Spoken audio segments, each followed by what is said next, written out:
नमस्कार दोस्तों, स्वागत है आप सभी का ऑनलाइन डब्बा श्री चैनल पर। फिर से दोस्तों आप सभी के पीछे आज लेटेस्ट अपडेट के साथ में बात करेंगे 69,000 को लेकर। 69,000 शिक्षक भर्ती के बारे में आपको पता है 31,661 की नई चयन सूची जारी हो गई है। अब इसके बाद से तमाम आप सभी के सामने चीज़ें देखने के लिए मिल रही हैं कि जिसके अंदर आपको जैसे बताया गया था कि ज़्यादा गुणांक वाले अभ्यर्थी को नुकसान कैसे होना है, इसके बारे में आपको पहले जानकारी दे दी गई थी कि जब अनरिजर्व के अभ्यर्थी आएंगे उनसे यहाँ पे कहीं ना कहीं ओबीसी एससी के जो अभ्यर्थी होंगे वो बाहर हो जाएंगे। और ऐसा ही कुछ आपको नई चयन सूची के अंदर देखने के लिए मिला है।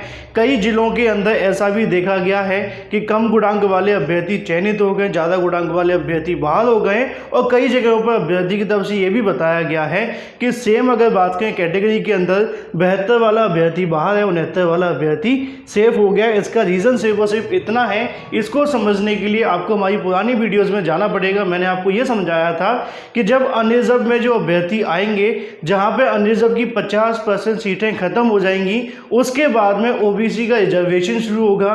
तो जितने अनरिजर्व में चयनित हुए हैं वो तो ओबीसी वाले अभ्यर्थी इसके अंदर आएंगे नहीं, लेकिन उनसे कम गुणांक वाले जो ओबीसी के अभ्यर्थी होंगे वो यहाँ पे आरक्षण वाइज चयनित कर लिए जाएंगे।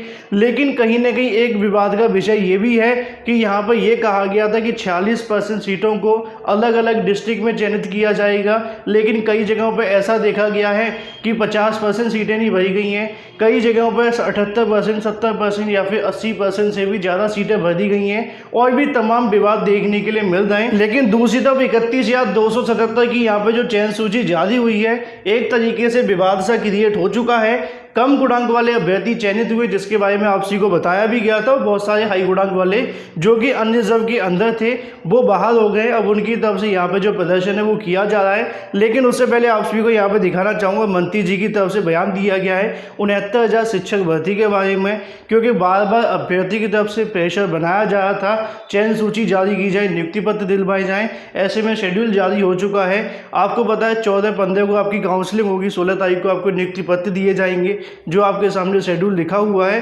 तो ऐसे में मंत्री जी की तरफ से क्या कहा गया आप सभी यहाँ पर सुन सकते हैं। उत्तर प्रदेश के यशस्वी मुख्यमंत्री श्री योगी आदित्यनाथ जी की सर्वोच्च प्राथमिकता है उत्तर प्रदेश के नौजवानों को रोजगार के अवसर उपलब्ध कराते हुए उत्तर प्रदेश के विकास में उनकी भागीदारी सुनिश्चित करना। और जहां तक शिक्षा विभाग का सवाल है तो माननीय मुख्यमंत्री जी हमेशा इस बात के पक्षधर रहे हैं कि हर स्कूल को सही अनुपात में शिक्षक मिलने चाहिए और गांव, गरीब, मजदूर और वंचित वर्ग के अभिभावकों के बच्चों को भी गुणवत्तापूर्ण शिक्षा प्राप्त होनी चाहिए। इसी को ध्यान में रख करके विगत दिनों बेसिक शिक्षा विभाग ने 69,000 सहायक अध्यापकों की भर्ती प्रक्रिया शुरू की थी। प्रक्रिया माननीय सर्वोच्च न्यायालय में लंबित है, परंतु माननीय मुख्यमंत्री जी की सर्वोच्च प्राथमिकता थी रोजगार उपलब्ध कराना। इसलिए माननीय सर्वोच्च न्यायालय के अंतरिम आदेश का अनुपालन करते हुए 31,227 अभ्यर्थियों की सूची आज जारी कर दी गई है। काउंसलिंग 14 अक्टूबर और 15 अक्टूबर को होगी। उसके पश्चात 16 अक्टूबर को नियुक्ति पत्र जारी कर दिए जाएंगे। मैं उन सभी सफल अभ्यर्थियों को जिनको इस नियुक्ति प्रक्रिया के द्वारा सहायक अध्यापक की भर्ती के नियुक्ति पत्र दिए जाएंगे 16 अक्टूबर को, उनको अपनी ओर से, उत्तर प्रदेश की योगी सरकार की ओर से, बेसिक शिक्षा विभाग की ओर से हार्दिक शुभकामनाएं देता हूं।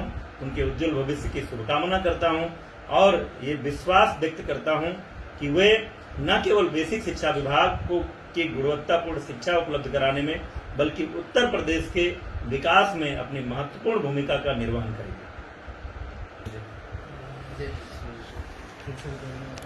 वीडियो बना के तो यहाँ पे दोस्तों आपने मंत्री जी को सुना, जिनकी तरफ से 31,277 को शुभकामनाएं दी गई हैं। अब ऐसे में जो बाकी बचे हुए अभ्यर्थी हैं वो कहीं ना कहीं मामला यहाँ पे आप सभी को देखने के लिए मिल रहा है, क्योंकि इसके अंदर जैसा कि आप सभी को तमाम चीज़ें बताई गई थी, बार बार अधिकारियों से जानकारी ली गई थी। हाई मेरिटोरियस अभ्यर्थी मुलाकात करते हुए दिखाई दे रहे थे, जिनके बारे में यहाँ पे बार बार बताया जा रहा था कि जो चयन सूची बनाई जाएगी इससे ज़्यादा गुणांक वाले अभ्यर्थी बाहर ना हो। एक डिस्ट्रिक्ट के अंदर ऐसा ना हो कि कम गुणांक वाला अभ्यर्थी चयनित हो जाए और दूसरी डिस्ट्रिक्ट में ज़्यादा गुणांक वाला अभ्यर्थी बाहर हो जाए। लेकिन ऐसे में आपको दोनों तरीके से बताया गया था कि अगर अनरिजर्व में से उठाए जाएंगे तब भी नुकसान होता है, आरक्षण वाइज लगा लगा दिया जाएगा तब नुकसान होगा, स्टेट लेवल पे बनाया जाएगा तो अनरिजर्व के अंदर जो अभ्यर्थी आएंगे वो बाहर हो जाएंगे।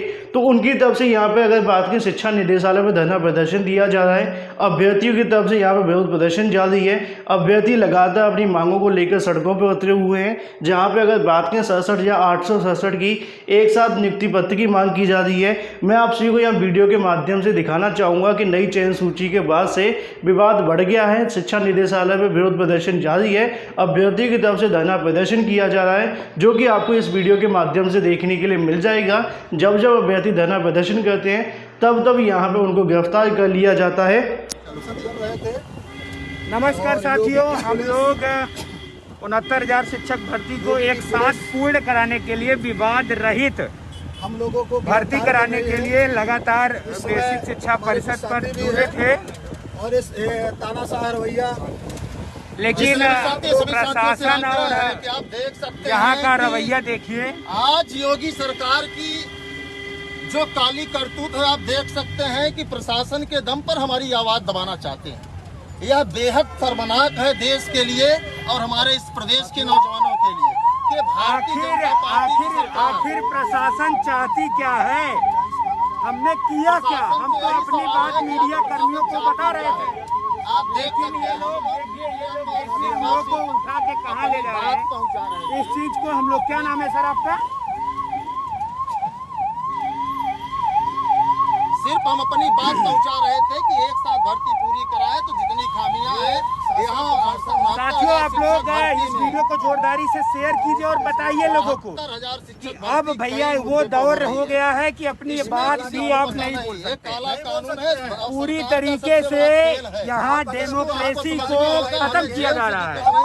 लेकिन सरकार के खेल से डेमोक्रेसी खतरे में है। आप लोग इस वीडियो को अधिक से अधिक से और आरक्षित वर्ग को दबाया जा रहा है। समझ सकते हैं कि आपके अधिकार आरक्षण के लिए हम लोग लगातार निदेशालय पे सूची के लिए जुटे थे, और सूची नहीं, ये लोग सिर्फ और सिर्फ हम लोग को जेल में डालने का काम कर रहे हैं। इतना शेयर साथियों, आप लोग जोरदार तरीके से वीडियो को शेयर करिए और बताइए कि आरक्षण के खिलाफ अगर 69,000 शिक्षक भर्ती में कुछ भी गलत हुआ होगा तो हम लोग हर तरीके से लड़ने के लिए तैयार हैं।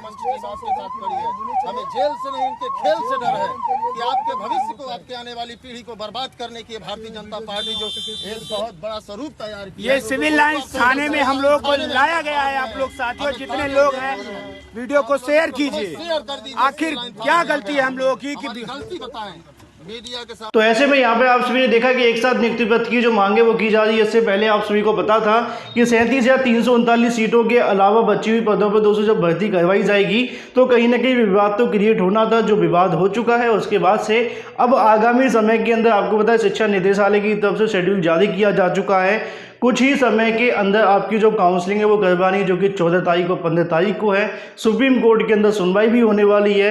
एनसीबीसी की तरफ से स्टे भी लगा हुआ है और भी तमाम प्रकार की चीज़ें इस भर्ती के अंदर हैं। अब ऐसे में किस प्रकार आगे जो प्रोसेस बढ़ेगा, दूसरी तरफ अभ्यर्थी लगातार इसका विरोध प्रदर्शन कर रहे हैं। जो हाई मेरिटोरियस अभ्यर्थी बाहर हुए हैं उनकी तरफ से भी यहाँ पर मांगे रखी जाएंगी सरकार के सामने। लेकिन ऐसे में आप सभी को बताएं कि जब सरकार की तरफ से पहले इन चीज़ों को ध्यान में नहीं दिया गया है, किस प्रकार चयन सूची बनाई गई है, इसको लेकर ही विवाद क्रिएट हो चुका है कि सरकार की तरफ से इतना लंबा समय लिया गया चयन सूची जारी करने में, तो हो सकता है कि इसमें अभ्यर्थियों का हित प्रभावित ना हो। बार बार अधिकारियों की तरफ से दावे तो किए गए थे, लेकिन कहीं ना कहीं जब आपके सामने चयन सूची जारी हुई है उसके अंदर एक बार फिर से यहाँ पर लूप होल छोड़ दिया गया है। बाकी क्या क्या होगा इसके बारे में लगातार अपडेट ऑनलाइन अड्डा फर्स्ट चैनल के माध्यम से मिलती रहेगी।